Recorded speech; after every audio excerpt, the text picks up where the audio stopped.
Le film commence dans une ville appelée Free City, où un homme avec des lunettes survole la ville, tandis qu'un hélicoptère tente de lui tirer dessus.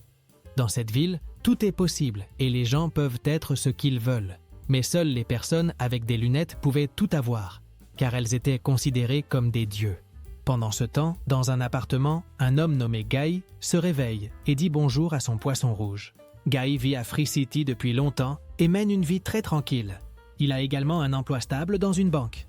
Tous les jours, Guy sort acheter du café et en se rendant au travail, il remarque des chaussures qu'il désire dans la vitrine d'un magasin. Mais il se frustre en réalisant qu'il n'a pas assez d'argent sur son compte bancaire. Guy dit qu'à Free City, il a tout ce dont il a besoin, mais il ressent un vide dans sa vie en raison de l'absence d'une compagne à ses côtés. Soudain, la banque est envahie, mais Guy ne se ferait pas, car il a vécu cela de nombreuses fois. Pendant ce temps, ailleurs dans la ville, une jeune femme avec des lunettes appelée Molotov Girl rencontre un homme masqué qui lui remet une carte contenant des informations sur une piste du jeu située dans une cachette. Revenons à Guy. Il parlait avec son ami de travail nommé Woody quand soudain il voit Molotov et tombe éperdument amoureux d'elle. Guy dit à Woody qu'elle est la fille de ses rêves et il est déterminé à la rencontrer. Cependant, avant de s'approcher d'elle, Guy est renversé par un train. Ensuite, il est révélé que tout cela n'est qu'un jeu où une jeune femme nommée Millie joue et contrôle le personnage Molotov. Soudain, une employée du café où se trouve Millie apparaît et elle se rend compte que la jeune femme aime beaucoup le jeu appelé Free City. Millie dit qu'elle n'aime pas beaucoup le jeu et qu'elle poursuit en justice l'entreprise qu'il a créée, mais que les preuves nécessaires pour le faire se trouvent dans le jeu. Le lendemain, Guy se réveille à nouveau et rencontre l'épouse de Guy. Et tout se répète. Il salue son poisson rouge et va acheter du café au même endroit. Guy va aussi au travail et à nouveau la banque est envahie. À ce moment-là, Guy voit Molotov et étant amoureux, il la suit, mais l'un des envahisseurs l'affronte. Fatigué de la routine, Guy se bat contre l'envahisseur et, en plus de le vaincre, Guy lui prend aussi ses lunettes. En mettant les lunettes, Guy commence à voir la programmation qui compose toute Free City. Avec les lunettes, Guy voit aussi un kit médical. Et en le touchant, il guérit des blessures qu'il a eues lors du combat contre l'envahisseur de la banque. De retour dans le monde réel, dans une entreprise de programmation, l'un des programmeurs, nommé Keys, voit que des lunettes ont été volées et qu'elles sont utilisées par un personnage aléatoire du jeu. Il dit cela à son ami, nommé Mooser, qui suggère d'interdire la personne qui utilise le personnage. Cependant, Keys dit qu'il n'a pas pu trouver la personne et qu'il trouve étrange qu'un personnage aléatoire du jeu fasse des choses que les autres ne font pas. Avec cela, Keys et Mooser décident de créer des personnages dans le jeu pour éliminer Guy. En entrant dans le jeu, ils rencontrent Guy et essaient de l'éliminer, mais Guy s'échappe. À ce moment-là, Guy se rend compte qu'il a des super-pouvoirs grâce aux lunettes et parvient à faire un saut spectaculaire depuis un bâtiment. Malgré cela, les programmeurs s'approchent de Guy et parviennent à le terminer. Après cela, Keys reste intrigué, car même s'ils terminent Guy, le nombre de personnes connectées au jeu ne change pas. Plus tard, lors d'une interview à la télévision, Keys et Millie révèlent être les créateurs de la première carte du jeu, Free City. Mais ils ont été écartés par le chef de l'entreprise, nommé Antoine. Antoine a gardé tous les droits du jeu et ne prête pas l'attention nécessaire à Keys et Millie. À cause de cela, Millie veut se venger d'Antoine, car elle pense qu'il est un tricheur. Mais Keys ne la soutient pas, puisqu'il travaille encore dans l'entreprise d'Antoine. Millie décide alors de continuer seule, et en se connectant au jeu en tant que la fille Molotov, elle se dirige vers l'endroit où l'homme masqué lui avait parlé pour trouver des indices prouvant qu'Antoine est un tricheur. Elle voit que l'endroit est rempli de sécurité, et commence à réfléchir à des moyens de passer inaperçus devant eux. À ce moment-là, Guy apparaît et Molotov. Elle est surprise. Soudain, les gardes de l'endroit les voient et s'enfuient. Finalement, Molotov explique qu'elle était sur place pour trouver des indices sur Antoine, mais Guy est apparu et l'a interrompu. Guy propose de l'aider d'une manière ou d'une autre, mais elle refuse l'aide, disant que Guy est au niveau 0 et qu'il devrait être au moins au niveau 100 pour l'aider. Guy demande comment il peut monter de niveau et elle lui dit de gagner de l'expérience en ville. En arrivant en ville, Guy a une idée et aide les gens, combattant le crime et sauvant la population de divers dangers. Bien qu'il soit éliminé plusieurs fois, Guy ne se rend pas et commence à monter de niveau avec le temps. En raison de son héroïsme, Guy commence à devenir célèbre parmi les journalistes et même parmi les influenceurs d'Internet. Et tout le monde veut savoir qui est la personne derrière Guy. Quand Guy atteint le niveau 100, il va à la banque où il travaillait et rencontre son ami Buddy. Buddy demande pourquoi il a disparu et Guy dit qu'après avoir parlé avec la fille Molotov, il s'est donné pour mission de devenir l'un des gars avec des lunettes pour pouvoir monter de niveau. Pendant qu'ils discutaient, la banque est de nouveau envahie et tandis que tout le monde se jette au sol, Guy reste debout. Guy parvient à désarmer l'intrus et dit à Buddy qu'il peut avoir une vie totalement différente s'il utilise les lunettes. Avec cela, Guy enlève les lunettes de l'envahisseur et essaie de les donner à Buddy. Mais Buddy ne les accepte pas, car il a peur d'être différent. De retour dans l'entreprise des programmeurs, Kiss reçoit un message de Millie lui demandant de l'aider à entrer dans la cachette et à obtenir des preuves qu'Antoine est un tricheur. Kiss accepte, et en se cachant dans les toilettes de l'entreprise, il ouvre une porte secrète dans le jeu pour que la fille Molotov entre. Molotov entre dans la cachette et trouve un mur rempli de cassettes vidéo. Elle attrape la cassette qui prouve qu'Antoine a triché, mais avant de quitter les lieux, l'alarme se déclenche. À ce moment-là, quelques gardes apparaissent et commencent à tirer. À ce moment-là, Guy apparaît avec une moto et bat facilement les gardes. La fille Molotov est surprise de le voir, mais d'autres gardes apparaissent. Les deux luttent vaillamment et après avoir vaincu les gardes, ils fuient les lieux, mais laissent la cassette derrière eux. Pendant ce temps, Antoine retourne à l'entreprise et ses employés disent qu'il essaie de trouver des moyens de découvrir qui contrôle Guy pour pouvoir l'interdire. Mais Antoine ne veut pas cela, car Guy augmente la popularité du jeu. Antoine dit aussi qu'il veut inclure Guy dans son nouveau projet, appelé Free City 2. Pendant ce temps, Guy emmène Molotov chez lui et elle est impressionnée par l'endroit. Elle demande à Guy comment il a monté de niveau si rapidement. Et pourquoi faisait-il tout cela? Guy répond que toute sa vie, il s'est senti bloqué jusqu'à ce qu'il rencontre la fille Molotov. Finalement, les deux sortent se promener et Molotov est surprise de voir que Guy aime les mêmes choses qu'elle. Après avoir passé du temps ensemble, les deux s'embrassent passionnément. Ensuite, Molotov révèle son vrai nom et dit qu'elle s'appelle Millie et mentionne qu'ils peuvent se rencontrer dans le monde réel. Mais Guy est confus parce qu'il vit à l'intérieur du jeu. De retour dans le monde réel, Millie est visitée par Kiss, qui révèle qu'elle avait raison et qu'Antoine a vraiment triché, car il a volé l'intelligence artificielle qu'ils ont créée pour le jeu. Kiss dit aussi que Guy est un personnage vivant, car il a été créé par une intelligence artificielle et s'est développé pendant plusieurs années. Kiss révèle qu'Antoine prévoit de remplacer le premier Free City par Free City 2 et qu'en le faisant, il effacera toutes les preuves qui l'incriminent. Kiss demande si Guy pourrait aider dans cette mission. Emily dit que oui, mais pour cela, Guy devrait connaître toute la vérité, y compris qu'il serait éliminé lorsque le premier Free City sera remplacé par le deuxième jeu. Avec cela, Millie retourne dans le jeu en tant que la fille Molotov et essaie de rencontrer Guy. Elle emmène Guy dans une salle où elle lui révèle qu'il vit à l'intérieur d'un jeu et que toute la ville n'existe pas réellement.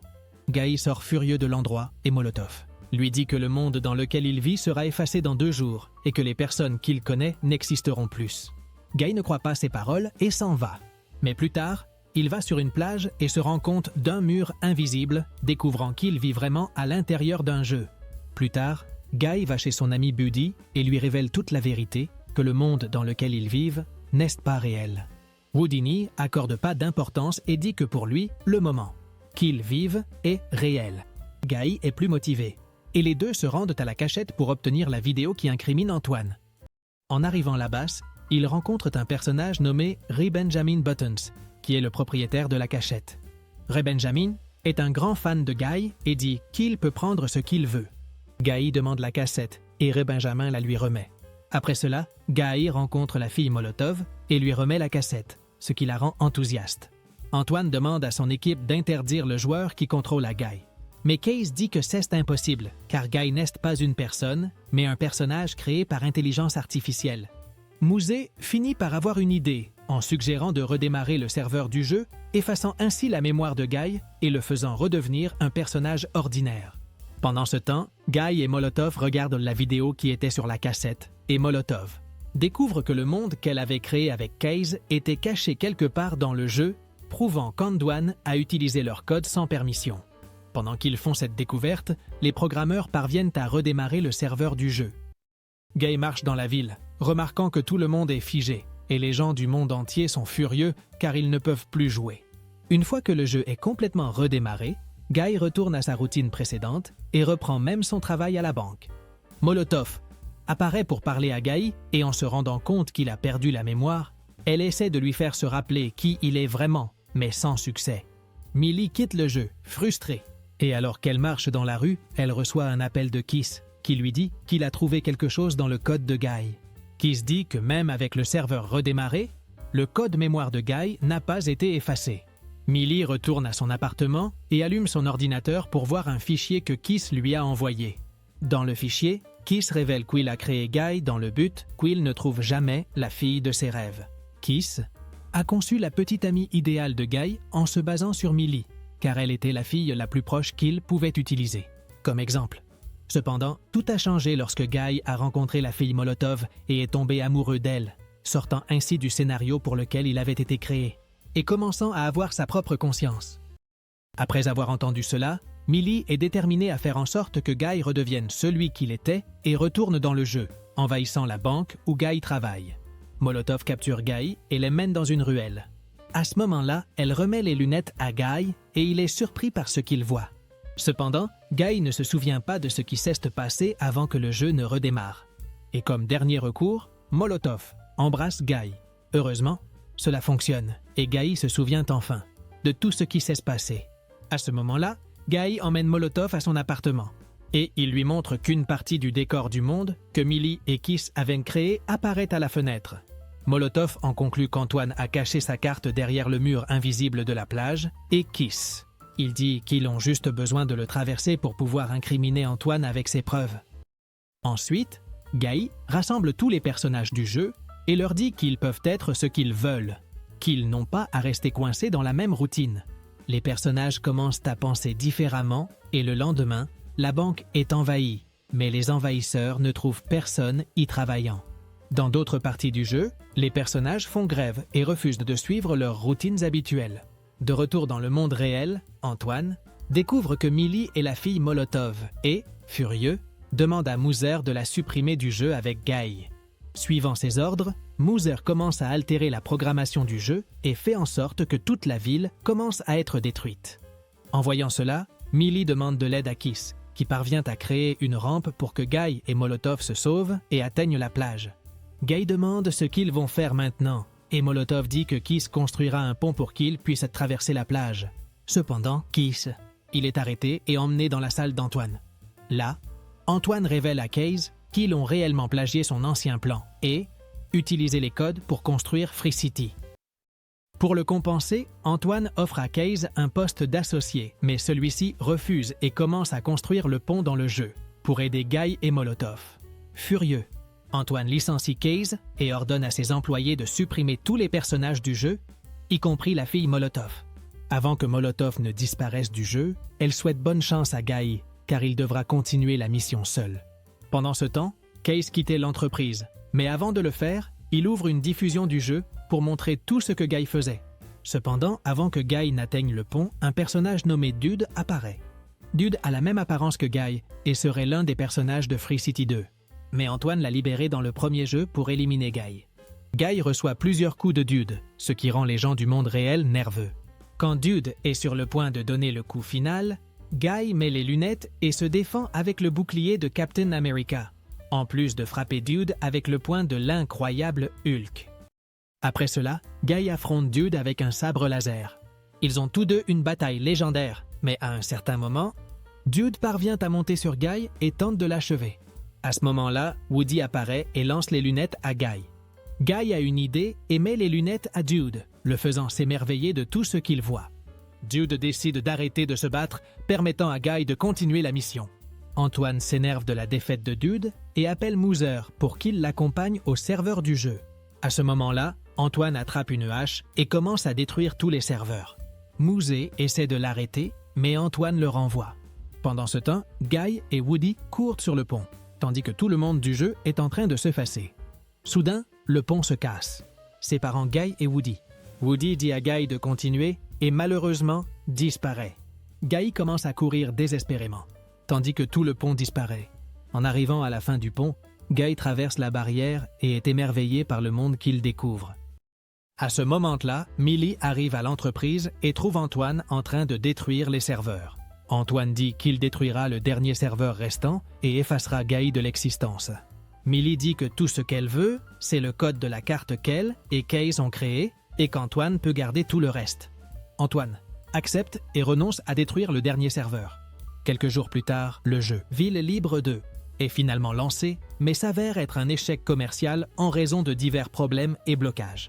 Pendant ce temps, Millie, Case et Mooser terminent de développer le premier jeu qu'ils faisaient avant Free City, qui s'appellera désormais Free Life.